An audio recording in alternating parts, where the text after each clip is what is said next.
मागच्या अगदी केला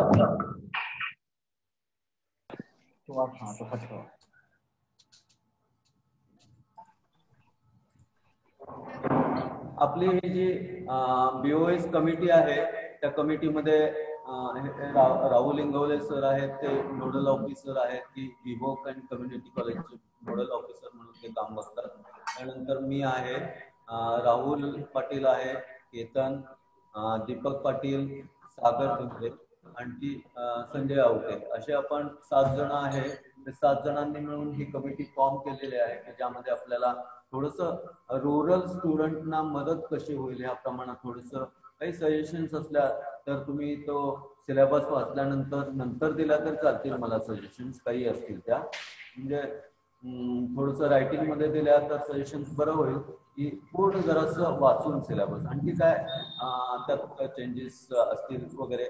तर ह्यात असे 3 पार्ट असतात की पहिल्यांदा हा जरी डिग्री कोर्स असेल तरी ऍज पर UGC नॉर्म्स 1 वर्ष पूर्ण केलं आणि समजा त्याचं शिक्षण इनकम्प्लीट राहिलं तर त्याला डिप्लोमा मिळेल.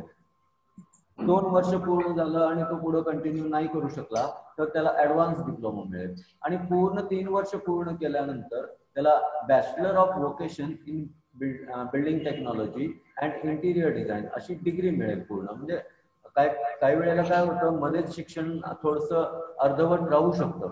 म्हणून आता ही मोदी सरकारने नवीन पॉलिसी आणलेली आहे की शिक्षण जरी अर्धवट राहिलं तरी ते नंतर कंटिन्यू करू शकतो आपण, पण त्याचं काही ना काहीतरी सर्टिफिकेट त्यांच्याकडे मिळतं. तर 2-2 सेमिस्टर असतील प्रत्येक वर्षासाठी.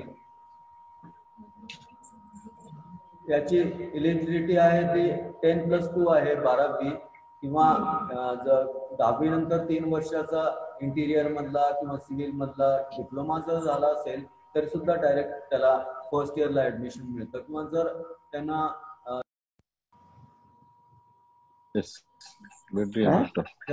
करेक्ट झालेलं ते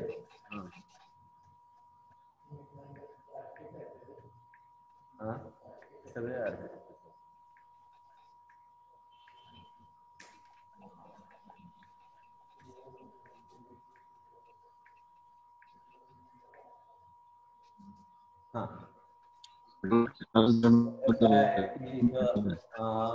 हे जरासं प्रॉब्लेम रुरल एरियामध्ये असल्यामुळे थोडस इंटरनेट कनेक्टिव्हिटी थोडीशी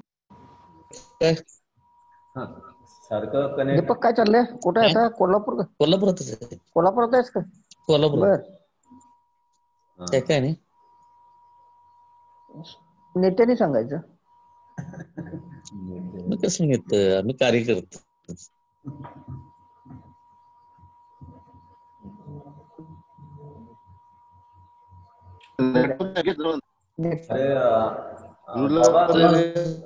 हॅलो दीपक. बोला की. बाबा बोला. केतनला जरा कॉंग्रॅच्युलेशन देऊया. आज त्याच्या घराची वास्तुशांती आहे. मस्त फ्लॅट मोठाच्या मोठा घेतलाय त्यांना, वास्तुशांती आहे. अरे वा वा वा वा. केतन तरी सुद्धा मीटिंगला तो आभारी आहे मी त्याचा, वास्तुशांतीतनं वेळ काढून सुद्धा. परत एकदा स्क्रीन शेअर करतो. Ketan congratulations.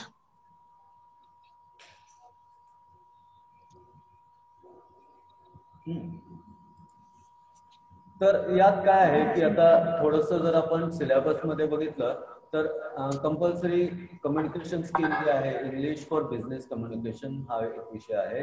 Graphics, building materials and visualisation theory and basic design हा फर्स्ट सेमिस्टरला हे सब्जेक्ट आहेत. Graphics 1, building materials, visualisation theory and basic design.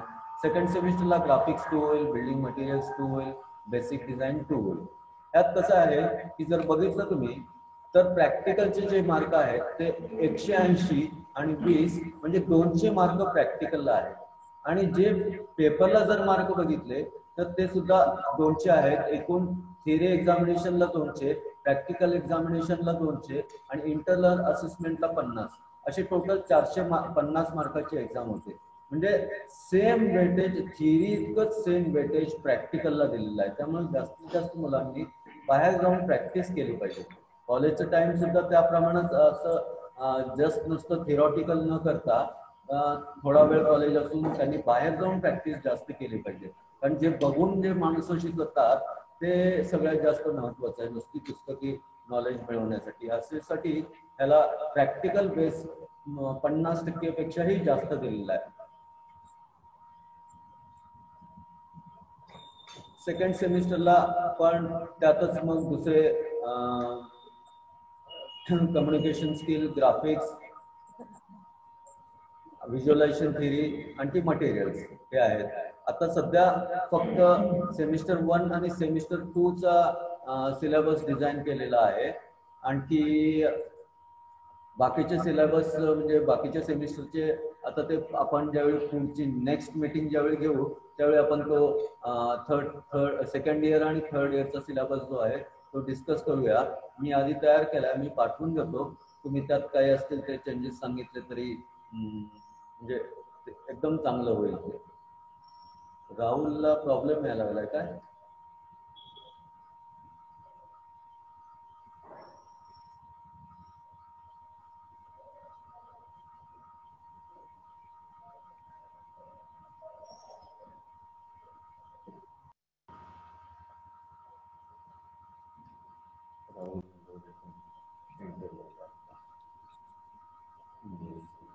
आला आला राहुल आला. केतन काय नवीन घरी बसलास काय?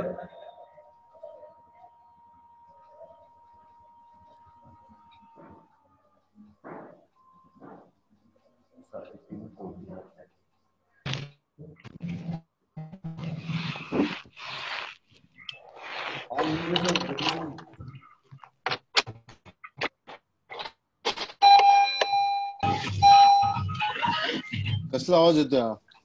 हा हॅलो हॅलो हा बोल. हा नवीन घरी बसलास काय म्हणतात? नाही नाही नाही. बर बर बर. ते काय होतंय थोडस डिस्कनेक्टिव्हिटीचा प्रॉब्लेम होतोय. आले जवळपास सगळे. Video okay. Ingole sir video on करा थोडा.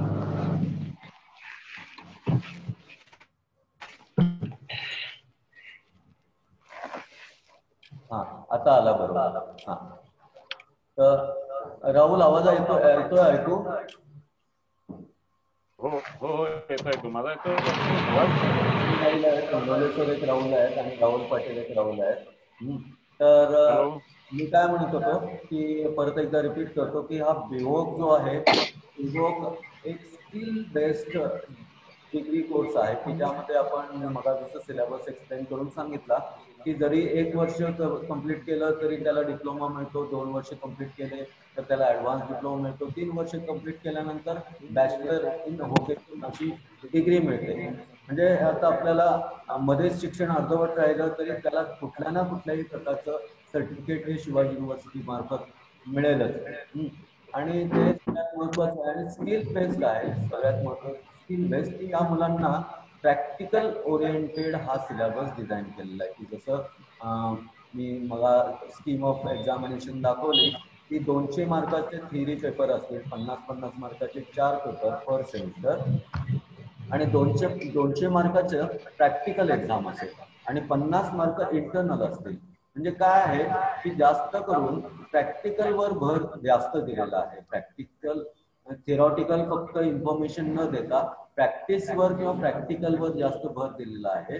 त्यामुळे काय होतं की मुलं बाहेर पडल्यानंतर त्यांना लगेच जॉब मिळतो आणि मिळू शकेल अशा पद्धतीनं. तर हे वेगळे वेगळे कोर्सेस आहेत. कोणाला काय विचारायचं असेल तर विचारा. राहुल हॅलो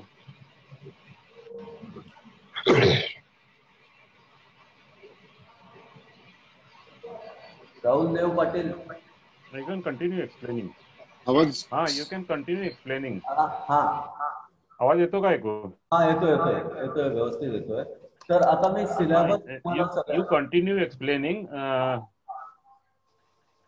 तर सिलेबस जो आहे तो सिलेबस मी सगळ्यांना व्हॉट्सअपवर पाठवलेला आहे. तो तुम्ही सगळ्यांनी थोडासा स्टडी करा. आणखी काय असतील त्यात म्हणजे चेंजेस वगैरे काय करायचे असतील ते ॲज पर UGC नॉर्म हा सिलेबस थोडासा डिझाईन केलाय की ज्यामध्ये फर्स्ट इयरला कम्युनिकेशन स्किल हा कंपल्सरी सब्जेक्ट आहे आणि आपण जास्तीत जास्त 4च सब्जेक्ट ठेवू शकतो. हे UGCचे नॉर्म्स आहेत. तुम्ही म्हणाल की एवढासा कमी 4च सब्जेक्टवर कसं कव्हर होणार, पण ॲज पर UGC नॉर्म्स 4च सब्जेक्ट असणं कंपल्सरी आहे आणि त्यात फर्स्ट इयरला कम्युनिकेशन स्किल हा सब्जेक्ट कंपल्सरी आहे आणि सेकंड इयरला अकाउंटिंग हा सब्जेक्ट कंपल्सरी आहे. त्यामुळे उरले थर्ड इयरला आपले सगळे बाकीचे विषय जास्त कव्हर होतील. फर्स्ट आणि सेकंड इयरला 3-3च विषय आपल्याला घ्यावे लागतात. त्यामुळे फर्स्ट इयरला आपण ग्राफिक्स 1, ग्राफिक्स 2 किंवा व्हिज्युअलायझेशन थिअरी 1, व्हिज्युअलायझेशन थिअरी 2 म्हणजे थोडक्यात आपण ॲस्थेटिक्स विषय म्हणतो त्याचंच नाव हे व्हिज्युअलायझेशन थिअरी ठेवलेलं आहे. आणि बिल्डिंग मटेरियल्स की जे या कोर्समध्ये दोन्ही आहे की एकतर बिल्डिंग टेक्नॉलॉजी पण आहे आणि इंटिरियर डिझाईन पण आहे. प्युअर इंटिरियर डिझाईन नाही आहे किंवा प्युअर इंजिनिअरिंग नाही आहे. त्यामुळे दोन्ही पार्ट कव्हर करण्यासाठी आपल्याला काही सिव्हिलचे सब्जेक्ट सुद्धा आणि काही इंटिरियरचे सब्जेक्ट सुद्धा की जसं सेकंड इयरला टाइप्स ऑफ फुटिंग्स सुद्धा घेतलेले आहेत की जे ऍक्च्युली इंटिरियरचं काही संबंध नाही आहे, पण तरी सुद्धा ते टाइप्स ऑफ फुटिंग्स सुद्धा त्यात ऍड केले. That is part of civil engineering. तर असे काही म्हणजे त्याला आपण म्हणूया की हायब्रिड कोर्स आहे की इंटिरियर डिझाईन पण असेल आणखी सिव्हिल इंजिनिअरिंग सुद्धा असेल, असे दोन्ही कोर्सेस असलेले असा हा सिलेबस डिझाईन केलेला आहे. आता कोणाला प्रश्न विचारायचे असतील तर विचारा थोडे.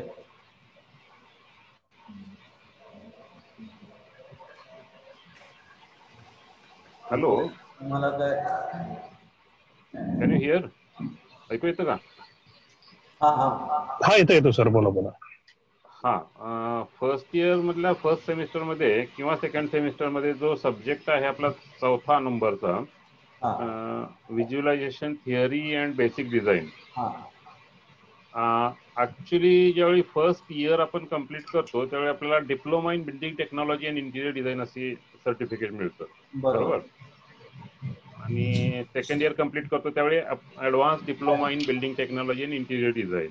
हो, ओके.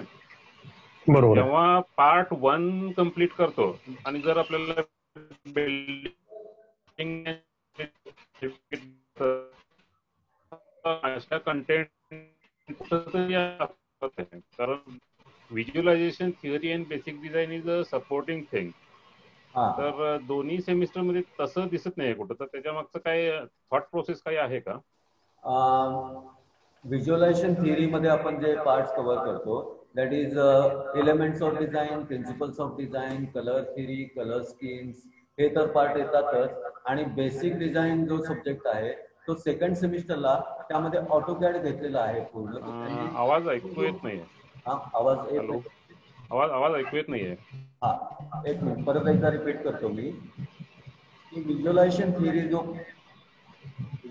थिअरीचा जो पार्ट आहे त्या पार्ट मध्ये आपण हे कव्हर करतो that is elements of design, principles of design, आवाज अजिबात ऐकू येत नाहीये. कलर स्कीम्स, ह्या गोष्टी ज्या आहेत त्या व्हिज्युअलायझेशन थिअरी सब्जेक्ट मध्ये आपण कव्हर करतो. आणि बेसिक डिझाईन सब्जेक्ट मध्ये सेकंड सेमिस्टरला आपण ऑटोकॅड इंट्रोड्यूस केलेला आहे की 1 वर्षानंतर जरी बाहेर पडला तर त्या ऑटोकॅडवर सुद्धा त्याला नोकरी मिळायला पाहिजे की त्यासाठी आपण ऑटोकॅड इंट्रोड्यूस केलंय की ज्यामध्ये आपण 1 रूम लिव्हिंग पर्यंत डिझाईन पण करणार, त्याचे वॉल एलिव्हेशन्स कसे असणार आहेत, सेक्शन्स कसे असणार आहेत, हे सगळं आपण ह्या दोन्ही सब्जेक्टमध्ये म्हणजे व्हिज्युअलायझेशन थिअरी सब्जेक्ट आणि बेसिक डिझाईन हे दोन्ही सब्जेक्ट आपण एकत्र कंबाईन केले. ऍक्च्युली कसं आहे, हे दोन्ही वेगळे वेगळे सब्जेक्ट आहेत पण ते कंबाईन करावे लागले कारण इथं रिस्ट्रिक्शन आहे, 4च सब्जेक्ट ठेवायचं रिस्ट्रिक्शन आहे. त्यामुळे हे 2 सब्जेक्ट आपल्याला एकत्र कंबाईन करायला लागले.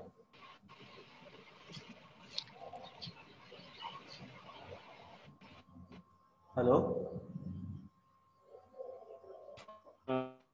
इंटिरियर डिझाईन हा जो स्पेसिफिक मेन्शन केला गेलेला आहे ना पार्ट 1 साठी, कंटेंट आहे स्क्रीन शेअर करतो. स्क्रीन शेअर करू का सिलेबसचा? हो, तो सिलेबस काय आहे आपल्याकडे. नाही नाही, तो व्हिजिबल होणार नाही स्क्रीन शेअर केला तरी. हा काय रिडेबल होत हा. नाही, माझा एक प्रश्न असा होता की पार्ट 1 मध्ये ज्यावेळी आपण diploma in building technology and interior design, okay, part 1 मध्ये ज्यावेळी आपण स्पेसिफिकली म्हणतो की building technology and interior design, okay, तर ते स्पेसिफिक वर्डिंग किंवा ते स्पेसिफिक त्याच्याशी रिलेटेड कंटेंट कुठल्या सब्जेक्ट मध्ये यायला लागते ना, building technology and interior design. हा बरोबर. त्यासाठी आपण बिल्डिंग मटेरियल्स जो सब्जेक्ट ठेवलेला आहे, बिल्डिंग मटेरियल्स, बिल्डिंग मटेरियल्स जो आहे त्यामध्ये आपण ब्रिक असेल, स्टोन असेल, टिंबर असेल, सँड असेल, ग्लास असेल, ferrous metals, non ferrous metals, हे मटेरियल्सची सगळी ओळख, plus types of doors, types of Windows, असे थोडेसे कन्स्ट्रक्शनचे डिटेल्स त्यामध्ये घेणार. त्यामुळं कन्स्ट्रक्शनचा आवाज येत नाहीये तुमचा. कन्स्ट्रक्शनचं नॉलेज यासाठी आपण बिल्डिंग मटेरियल्स कव्हर करतो मटेरियल सब्जेक्ट मध्ये. ते पहिल्या वर्षातच कव्हर करणार आहे आपण. सर हे पहिल्या वर्षाच्या पहिल्या आणि दुसऱ्या सेमिस्टर मध्ये करणार कव्हर करणार पहिल्या आणि दुसऱ्या सेमिस्टर. बर, बिल्डिंग हरकत नाही की म्हणजे मग थोडक्यात कसं आहे, बेसिक कॅरेक्टरिस्टिक जे आहेत ना ह्या टोटल बेसिक मटेरियलची ती थेरॉटिकली पण कव्हर होतात सगळे त्यात. हॅलो बोल. हॅलो, कनेक्टिव्हिटीला प्रॉब्लेम आहे. बेसिक ही जी आता मटेरियल जी इंट्रोड्यूस करतोय आपण फर्स्टला, तर त्याच्यात त्याचा काही थेरॉटिकल पार्ट सुद्धा जो आहे,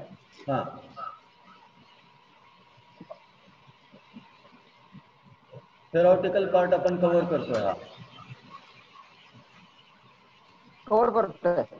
मी स्क्रीन शेअर करतो, 2 मिनिटं दाखवतो. बिल्डिंग टेक्नॉलॉजी मध्ये कव्हर होणार ना. बिल्डिंग टेक्नॉलॉजी मध्ये ते दोन्ही आपण कंबाईन करतो, इंटिरियर डिझाईन आणि बिल्डिंग टेक्नॉलॉजी. त्यामुळे काही पार्ट सिव्हिलचा असेल आणि काही पार्ट डिझाईनचा असेल. म्हणजे बाहेर पडल्यानंतर एखादा मुलगा साईटवर सुपरवायझर म्हणून सुद्धा राहू शकतो, एखाद्या आर्किटेक्टच्या ऑफिसमध्ये ड्राफ्ट्समन म्हणून सुद्धा 1 वर्षानंतर राहू शकतो. 1 वर्षाचंच फक्त केल्यानंतर. 2 वर्षाचं केलं तर, 3 वर्षाचं केलं तर फुल फ्लेज होईल तो.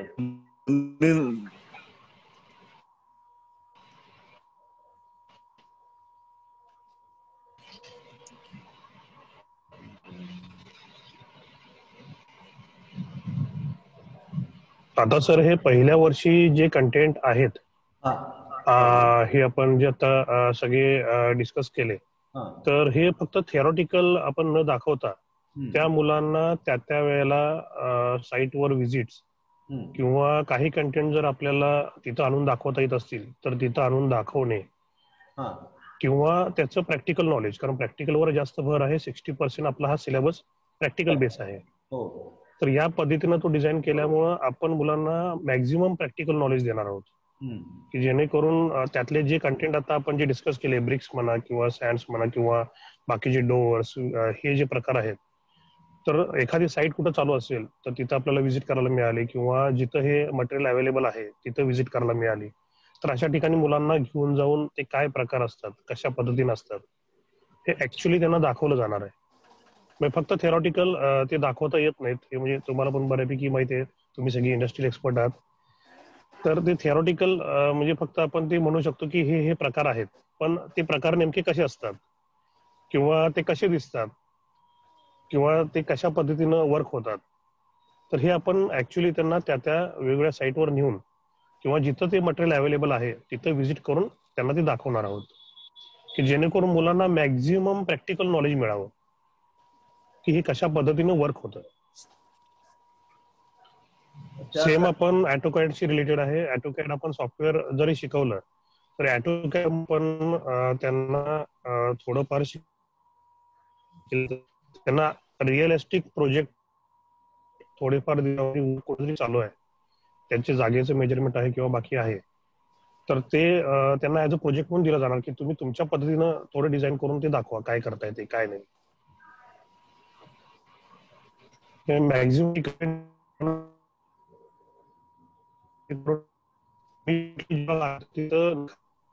त्यांना ते काम जमलं पाहिजे. कारण बऱ्याचदा काय होतं की आता बरीच मुलं शिकतात पण जॉबला लागल्यानंतर परत त्यांना थोडं आपल्याला ट्रेनिंग किंवा परत ते रिव्हिजन ते सगळं करून घ्यावं लागतं आणि मग ती मुलं पुढे डेव्हलप होत जातात. तर आपला स्किल बेस असल्यामुळे आपण काय करायला लागलोय की मुलांना तिथंच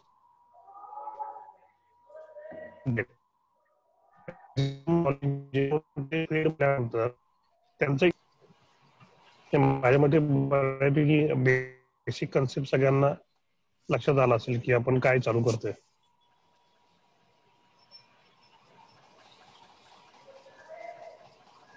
आता याच्यामध्ये आपण सगळे इंडस्ट्रियल एक्सपर्ट आहात किंवा आम्हाला मदत काय लागणार की सिलेबस जो आम्ही डेव्हलप केलाय तर त्याच्यामध्ये असं काही आमच्या हातून सुटलंय का की जे त्याच्यामध्ये असायला पाहिजे किंवा जे आपल्याला ऍड करायला पाहिजे की ज्याचे आता म्हणजे सध्या ते चालू आहे किंवा आणि ते थोडंसं आपण आमच्या हातातून सुटलंय की हे सिलेबस मध्ये नाही आहे किंवा असा काही पार्ट आहे काही जो आउटडेटेड झालाय आणि तो नसला तरी चालू शकतो, त्याच्याऐवजी तुम्ही हे ऍड करा असं देखील आम्हाला तुम्ही काय सुचवलं तरी ते आम्हाला म्हणजे सिलेबस आता मुलांना वेल ट्रेन किंवा स्किल बेस तयार करून इमिजिएटली त्यांना जॉब ओरिएंटेड किंवा जॉब मिळतील अशा हिशोबाने तयार करायला मदत होईल.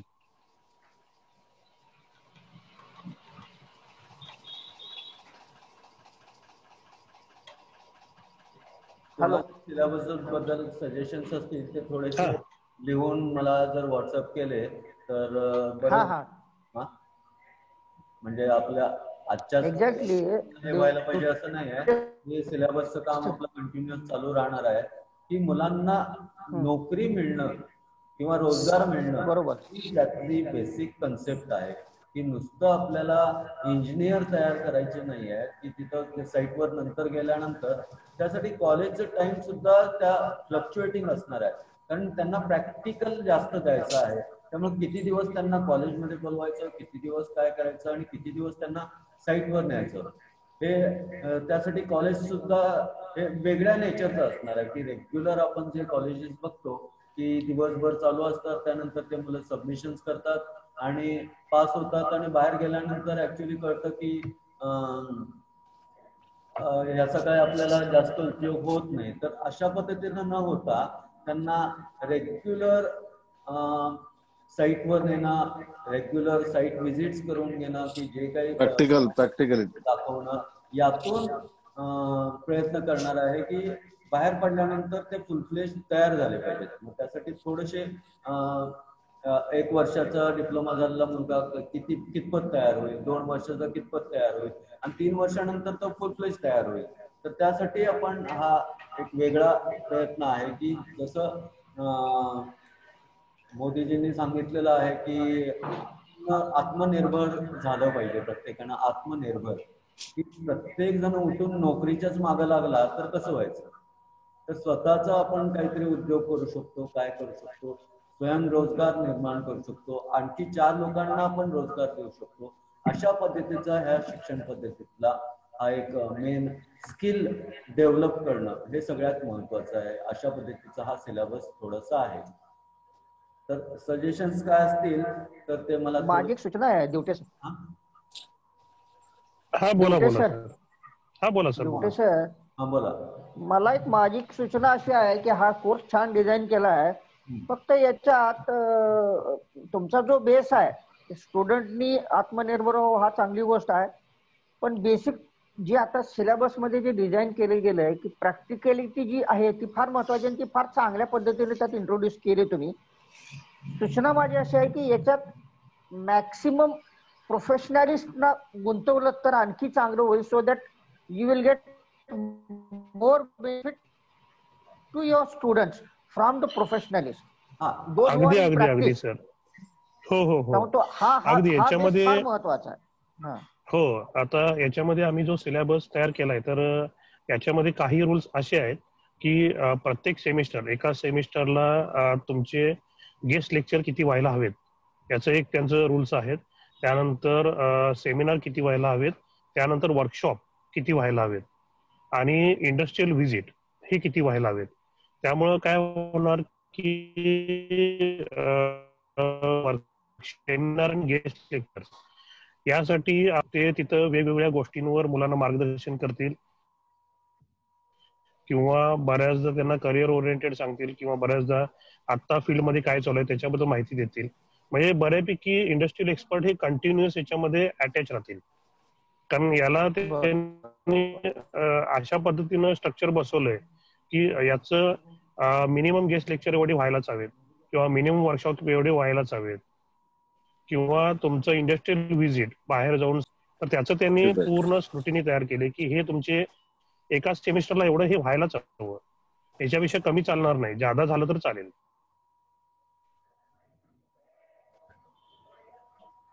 चांगल्या पद्धतीने त्यांनी बसवलंय. तर त्यामुळे कसं होणार की याच्यामध्ये कंटिन्युअस इंडस्ट्री एक्सपर्ट जे आहेत ते टच मध्ये राहणार. काय हरकत नाही, चांगली गोष्ट आहे.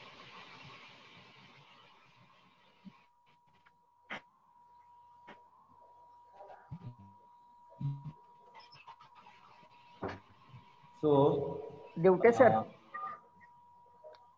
Hello, conclude the meeting now. हा, तुम्ही सगळेजण त्याबद्दल आभारी आहे. आणखी असंच सहकार्य इथून पुढं राहील आणि सजेशन ज्या असतील त्या नेहमी ऍक्सेप्ट केल्या जातील, नेहमी. कारण इथं काय आहे की लिमिटेड कॉलेजेस असल्यामुळं आपण ते इम्प्लिमेंट करू शकतो. जसं आर्किटेक्चरला म्हणलं तर आर्किटेक्चरला शिवाजी युनिव्हर्सिटीमध्ये जवळपास 20-22 कॉलेजेस झालेत, तर त्याचं इम्प्लिमेंटेशन लवकर होत नाही. तर तसे हे लिमिटेड कॉलेजेस सुरू होतील, त्यामुळे इम्प्लिमेंटेशन याचं खूप फास्ट होईल. आणि आपलं हे बेसिक पहिलं BOS आहे, त्यामुळं आपले जे सजेशन्स असतील ते 100% सगळे इम्प्लिमेंट केले जातील. Okay,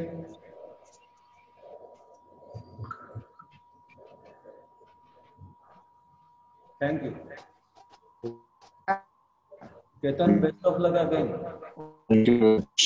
Rahul, thank you. Okay, thank you.